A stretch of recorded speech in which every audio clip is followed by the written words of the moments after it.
After working with like Dan and Zhao and seeing how much passion they have for that cuisine, and not only Chinese cuisine but just Asian cuisine in general, it kind of like it kind of ignited something in me that actually, really wanted to keep doing it. This is the Deep in the Weeds podcast. I'm Anthony Huckstep. We've heard from many who, against their parents' wishes, began a career in hospitality, all with the opinion if you do something you love, you'll make a success of it. The success of those truly passionate about what they do is part of the beauty and magic of the offering in the restaurant sector. But how do you balance your passion, success, and make a career in the industry too? Brendan Fong is the executive chef of Lilymu in Parramatta, New South Wales. Brendan, how are you going? Good, thank you. It's good to have you on the show. You originally weren't going to be a chef, and you ignored your parents' wishes and went for it. Tell us about that period of time. Oh, well, it's like back in school, I didn't really know what I wanted to do, but I kind of had a feeling that I wanted to cook. Like it was always something that I was interested in. And my parents kind of, didn't really want me to be a chef because, they saw some people in our family have taken that path and they haven't really, been successful at it. So they saw that and they didn't want that for me. And it came to, I was in year 12, I was studying and I wanted to drop out. It was like, they told me not to, just study. So I finally found something that I wanted to do, which was, I was very good with building stuff and solving problems and doing stuff with my hands. So industrial design was like something that, okay, maybe I can give that a go. So the last 3 months of school, I kind of just, studied a little bit and tried to aim for that. And then just the whole process of studying was, wasn't for me. I'm still not good at it now, to be honest with you, but, but yeah. And then I decided I wasn't going to do it. Wasn't going to go to uni. And then just fell into, my parents kind of just gave up and just like, okay, just go work in the kitchen, so, and then that's what happened. I guess we're here. Well, you've built an incredible career since that moment that we can get into, but you're originally from Fiji. Tell us what food was like as a kid in your family and the move to Australia. Yeah, I mean, like my parents are from Fiji. They migrated here. Well, I can't remember. I think it was like over 30, 40 years ago from Fiji to work in, they came from Fiji to kind of give us, my sister and my older sister and my brother a better life. So they moved to Melbourne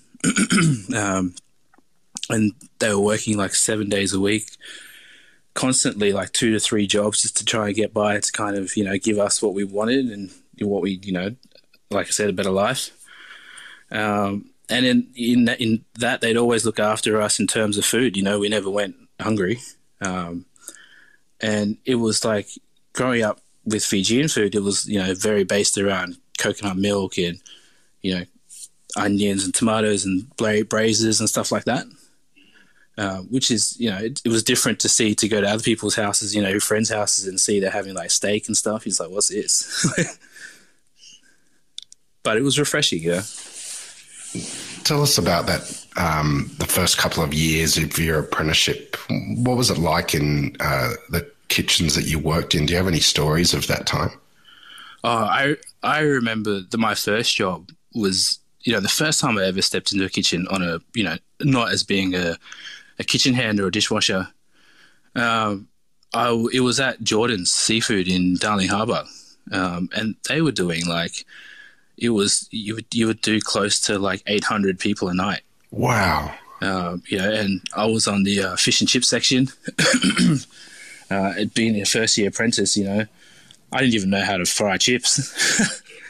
So, yeah, like that was a big eye opener to see. And, to be fair, to go on a big scale like that, I'd probably stitch myself up a little bit at the time. But now that I look at it, it was a great eye opener into doing large volume, which I think helped me settle into Mr. Wong a bit. Just being used to doing those numbers and stuff like that. What was those early days when you were doing your apprenticeship? What was a real key restaurant that you worked at that helped you believe that the chefing was really for you? I think the main eye opener was working at Favreau, really. Just seeing that level of commitment that the other chefs put in, and the amount of hard work. Like, I remember we used to start work really about, I was thinking 10 in the morning, so it wasn't that early. But we used to finish at midnight, but we'd never stop the whole day. It would just be you, and we only did dinner service. We only did lunch on Fridays back then. And I just remember whenever you step in that kitchen at 10, it was just full on. You don't stop. You're either 100% or or nothing. Sorry, excuse me. You're 100% or you're sitting down, and you don't sit down the whole day. It was just, that, I think it was that kind of you're exhausted, but that at the end of the night on a Friday night, you go out and you have fun. Or on a Saturday night, you go out and you party. So it was that kind of work hard, play hard thing that was really exciting. That was Darryl Felstead's restaurant, he came from that incredible alumni from Bank Restaurant, and that was his first restaurant by himself. What was it like working with him? It was great. Just to see the way he thought about food. And I remember, because I had no experience in that kind of, that level, going back then. And it's just seeing, his philosophy was, always, try and think of something different, reimagining food. I remember doing crab ice cream, and I was like, who the hell does crab ice cream? What the hell is this? But then when you actually try it, you're like, oh, that's pretty good. It was those kind of flavor combinations that were that I used to think, how does this guy think of all this stuff, and just the kind of, well, I didn't imagine be a kind of creativity that he had. I remember one dish was hibiscus with black sesame and scallops and kangaroo, I think, and that was no one would ever pair those ingredients together, but somehow he just made it work, and it was, that's what I enjoyed. That's why I enjoyed working for him, because he had those quirky ideas that just kind of, you'd read it on a menu and be like, well, I'm not eating that, but then you'd actually see it on the plate and taste it, and you're just like, wow. Your career has been filled with all sorts of cuisines and different experiences. Tell us about some of them and the real integral moments, and why you headed into the different cuisines. I think I remember my head chef, my first ever head chef, Roy, from Jordan's. He would always tell me, the first thing he ever said to me was, don't stay in one place for too long. Broaden, always be learning, and to try and broaden your horizons into different cuisines, because you can't always do, well, you say you can, but you can't always do the same cuisine for the whole rest of your life. So I kind of took that, to heart with me. And he was back being a first year, you'd listen to everything he'd say, because for one, he was pretty scary. And secondly, he had some now that I look back and think about those words that he told me, they were pretty wise words, to tell somebody, who was an apprentice. But yeah, he basically just said, just try and learn everything you can from anywhere, in any cuisine. So I took that to heart, and, I went and did, that modern style with Darryl, a little bit of Japanese at Toko, back in the day. This is when, Kian Yu was there, and it was, that was probably one of the busiest Japanese restaurants I've ever worked in. And then it was, I never really wanted to do Chinese cuisine, because I liked, eating it so much. So I thought, I always thought, I'd never do that because I'd probably get sick of it. But then I ended up at Mr. Wong after working for Jeremy. And then that's kind of just broadened the horizon of, Chinese cuisine and how much I actually really like it. You briefly mentioned you worked with Jeremy Strode at Bistrode CBD, the late Jeremy Strode. What was it like working with someone that was so adored and respected in the industry? To be honest with you, I really loved my time working there with him. And he kind of, what he taught me was basically the philosophy of, less is more. It's the less, and it's one of the hardest things to do as a chef, to kind of show restraint, and he was serving pieces of snapper with rocket and a lemon wedge and just some amazing olive oil, and to have that confidence to do that, and serve that in a restaurant. And I had, his restaurant had a hat constantly, and to have that confidence to do that, it was amazing to learn and to see that he knew his produce. And just, that's pretty much it, really. I know you've mentioned Mr. Wong quite a few times, but it had quite a massive impact, not only on your career, but so many lives in Sydney and so many careers as chefs. And it's one of the, the really big restaurants of Sydney still. Tell us about what it was like working with that team and creating that amazing restaurant. It was probably the best experience that I've had. After working there with so many great chefs, you got Victor Leong that came from there, Jowett Yu, working under those two, was amazing. They had so much talent came and still comes from that kitchen, and especially working under Dan. It's one of the best probably places or decisions I've ever made working for those guys. And then after, working there and kind of taking over after Jowett, they're massive shoes to fill. Because Jowett's, he's a legend in the industry, as well as Dan. So it was quite tough. I learned quite a bit about not only myself, but I learned how to, manage teams and, that kind of, and to think on a big scale and, and how to run such a big restaurant like that. It was a very big eye-opener. As head chef for the first time in such a big, important restaurant, what was it like winning the incredible accolades that the restaurant received? It was, because that was my first head chef job, it was quite difficult to start, just because, like I said before, there were massive shoes to fill, and to kind of retain those awards that that they had achieved was a great feeling, but it was probably one of the most difficult things that I've kind of undertaken. But satisfying to know that you can do it. Mr. Wong is notorious for having celebrities and high-profile guests from all over the world. Do you have any stories of your time there and some experiences of those sort of guest dining at the restaurant?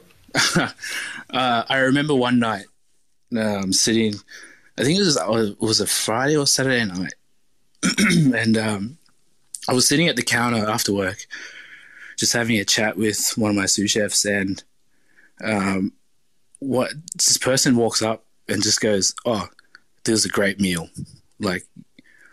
best we've had since Hong Kong, or in Hong Kong." Excuse me. And I looked at him and I was like, "Oh, thanks, man. Thank you for the kind words." And I looked and I shook his hand, and it was Jean-Claude Van Damme. And I was like, I just looked up and I was like, "Oh crap!" okay. And I shook his hand, just like, pretended, oh yeah, thank you very much. And then he walked off, and then I was just like, okay, what just happened? But yeah, we met like a lot of celebrities, and we were lucky enough to cook for them, including celebrity chefs like Renee Redzepi. I think Dave Chang came in. Yeah. You mentioned that you wanted to veer away from cooking Chinese food because you didn't want to get sick of it. But at Mr. Wong, you were open up to the world and made a real name for yourself. Tell us what you love about cooking the cuisine and why that switch changed from steering away to really love cooking it. I just think, like, because I was so, like, I don't know why I actually thought like that when I was younger. I think it was kind of just me being an idiot, really.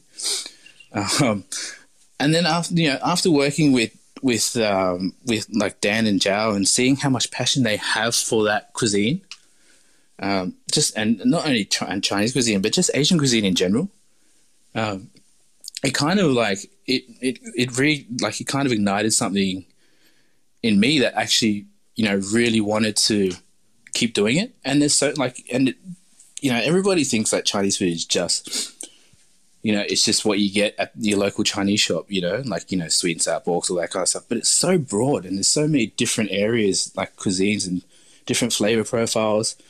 And even each country is different. Like, you get American Chinese, you get Australian Chinese. It's all different, and it's good. It's interesting to see how that one dish varies between different countries. And I think that's why, I kind of just like to stick with it, because it's more interesting to me. You ended up leaving Mr. Wong and you headed overseas to London. Tell us about that period of time, because you were in London when the pandemic started. Yeah, so I moved over to London, I think, it was 3 years ago, I think, from now. 4 years now, I think. And it was basically, I was going over to open my own restaurant with a business partner. And then the first thing I had to do was help open his diner concept. And then it kind of just dragged on after a while. And we were in the stages of planning. Like, I think it was like 2 years later, we were in the stages of planning a restaurant. And then it was ready, like the design was ready, everything was ready. And then the pandemic struck. So basically I was at that point where, I didn't know what was going to go on. So we were planning to move to America, and then we couldn't go to America from there. So we just came back, right before London went into lockdown. And I think Australia was already in lockdown then. You came back and had to do mandatory isolation in Sydney. How were you feeling at that time, having sort of lost the opportunity of opening your own restaurant and finding yourself back in an environment where restaurants were sort of closing and forced into takeaway? To be honest with you, I was a little bit gutted, because we couldn't open our restaurant in London after so long, planning and having everything, like going over that process of getting everything ready to actually end that excitement you get when you're designing and you're picking everything, and and then all of a sudden it just gets stripped away from you. It was a bit upsetting, but returning back, we just have to think, it is what it is. We have to think about it in a positive way, and it was lucky that we didn't, because if I was still there, we would have gone almost a year with an empty site and would have been burning through money. So as gutted as I was, I've got to look at it from a positive point of view, where I actually escaped it. Escaped kind of losing that amount of money, and and also being in a safe country like Australia was back then. Australia, we were leading the most safest country back then with the virus. So it was good to be back into somewhere where it was safe rather than stay in London, where London was really bad.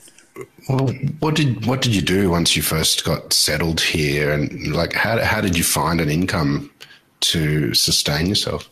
Well, basically, I started doing private dinners in people's houses. So I'd create like a tasting menu or banquet menu, like 2 different banquet menus, and then they would pick, and it was all word of mouth. So I never advertised it to anybody, and I think I started it in, was it April or May?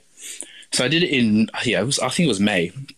So I started that in May, and then I would only do it I started my first one, and ever since then, I was booked out every week.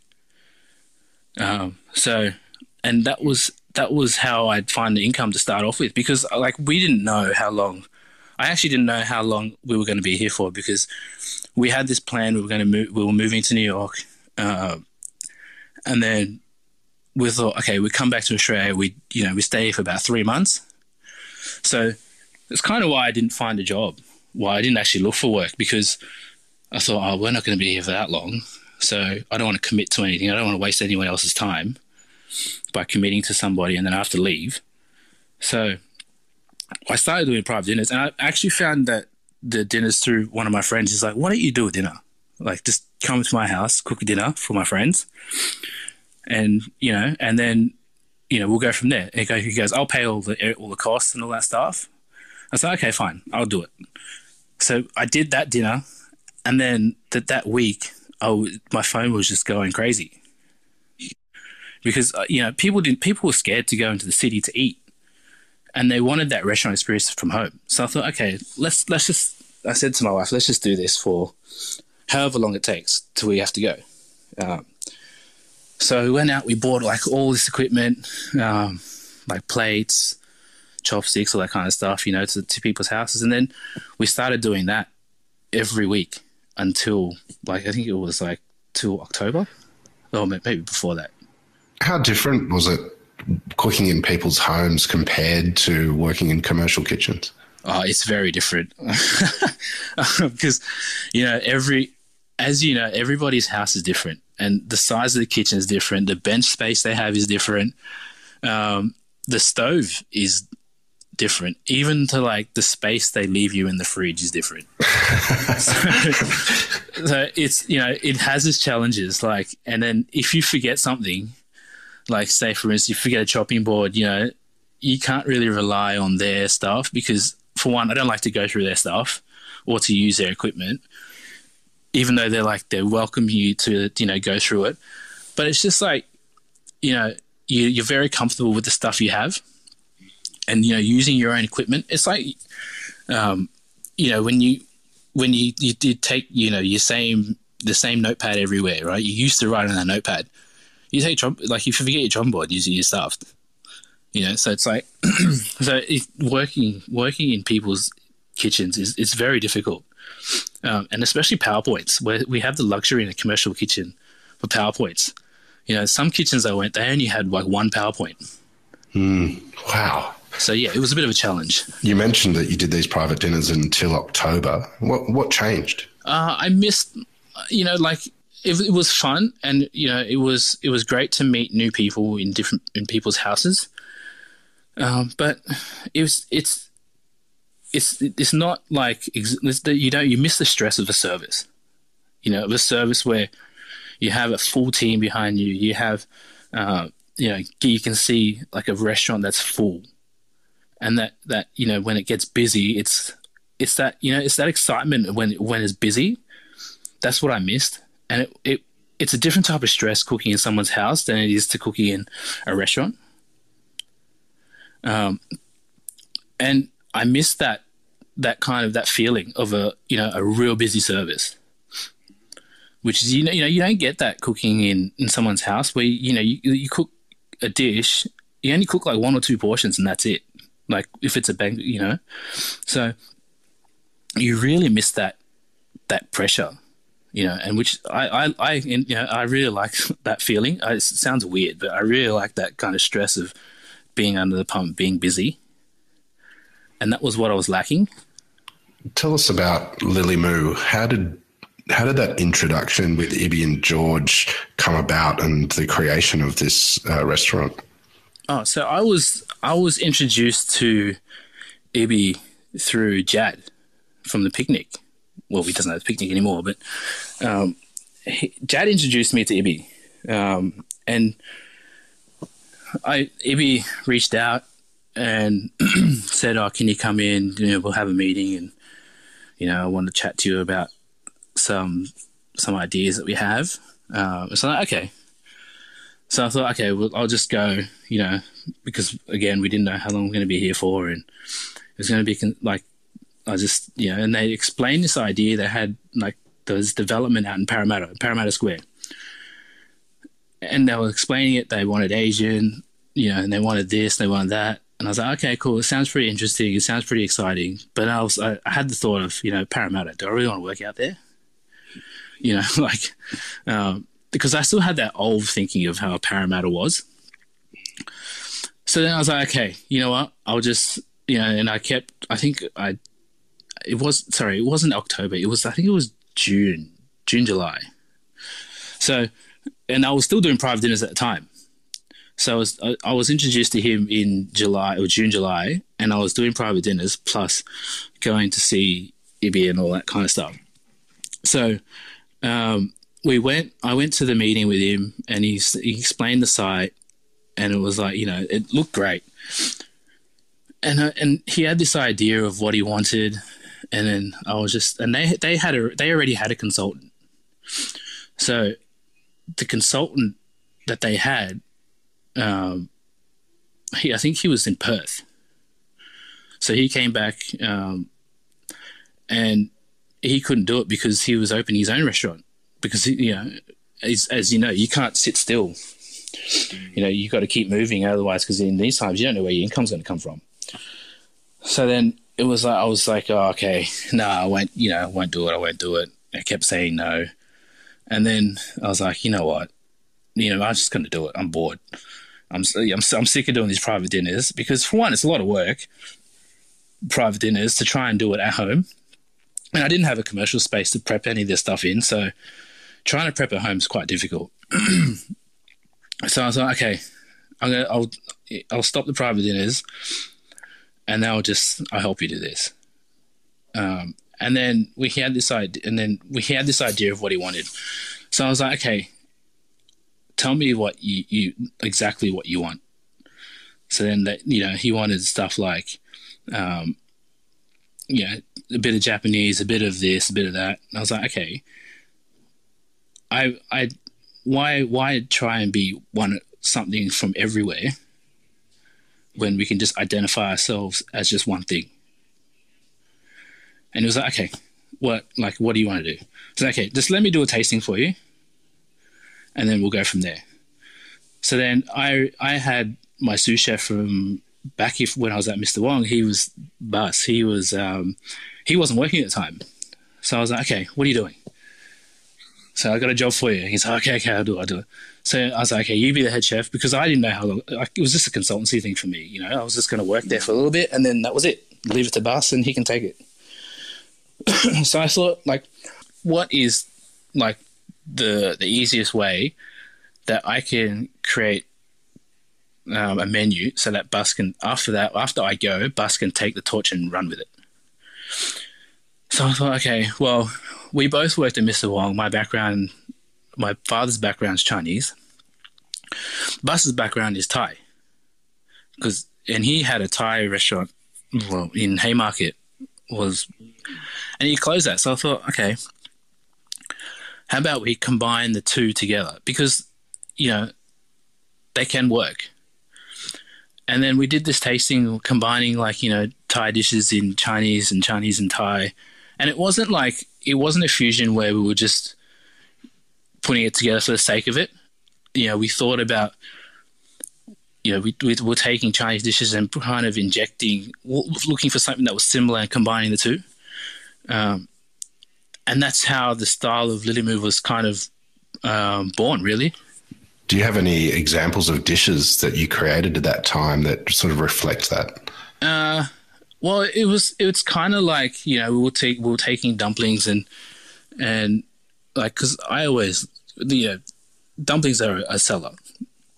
So we thought, instead of like making it normal prawn mixed dumpling, we'd take the mix, make that tom yum flavored, and then serve it with a white, like a soy dressing, but also add fish sauce to make it taste like tom yum soup. So it was kind of like, it's examples like that kind of work for us. And even, I guess that was the best example. Well, tell us what it was like pulling this restaurant together in Parramatta. You originally were hesitant about bringing a restaurant of that ilk to Parramatta. What were some of the challenges? So basically, like, working in Parramatta, I was like, okay, because I live out, of about 40 minutes from Parramatta.